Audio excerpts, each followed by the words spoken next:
భద్రాద్రి కొత్తగూడెం జిల్లా అశ్వారావుపేట నియోజకవర్గం రామనామస్మరణతో మారుమ్రోగింది. అయోధ్యలో బాలరాముని విగ్రహ ప్రాణప్రతిష్ఠ కార్యక్రమం సందర్భంగా అశ్వారావుపేట నియోజకవర్గం వ్యాప్తంగా పండుగ వాతావరణం నెలకొంది. దేవాలయాల్లో భక్తులు ప్రత్యేక పూజలు చేశారు. రామనామస్మరణతో బైక్ ర్యాలీ నిర్వహించారు. 500 సంవత్సరాల కళ నెరవేరడంతో అశ్వారావుపేట పట్టణ వీధుల్లో శ్రీరామ ధ్వజాలతో శ్రీరామనామ సంకీర్తనలతో శోభాయాత్ర నిర్వహించారు.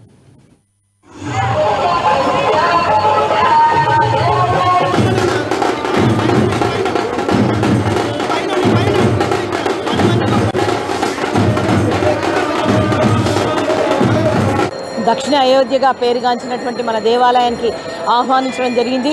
రోజువారీ భక్తులతో పాటు ఎంతో వేలాది మంది భక్తులు ఈరోజు ఉదయం నుంచే మనకు చాలా పెద్ద ఎత్తున రావడం జరిగింది. నిన్న కూడా వివిధ కార్యక్రమాలు సేవలు కూడా జరుపుకోవడం జరిగింది. ఈరోజు ఉదయాన్నే 7 గంటలకు సువర్ణ పుష్పార్చనతో మనం అయోధ్య బాలరాముని తలుచుకుంటూ సువర్ణ పుష్పార్చనను ప్రత్యేక అర్చన కింద మనం చేయడం జరిగింది. రోజువారీ కార్యక్రమాలు కాకుండా అలాగే సువర్ణ పుష్పార్చన ముగియంగానే మనం ప్రచార రథంతో మనం అందరం కూడా రామభక్తులతో వివిధ కళాకారులతో అంటే కోలాటం వారు డ్యాన్సులు ప్రదర్శనలు చేస్తూ అన్ని విధాలుగా ప్రత్యేకమైనటువంటి బ్యాండ్ మేళాలతో శోభాయాత్రని మన రాముల వారిని ప్రత్యేకమైనటువంటి ప్రచారథంలో తీసుకొని వెళ్ళి మనం అక్కడ దాకా అంబేద్కర్ సెంటర్ దాకా శోభాయాత్రను నిర్వహించుకోవడం జరిగింది.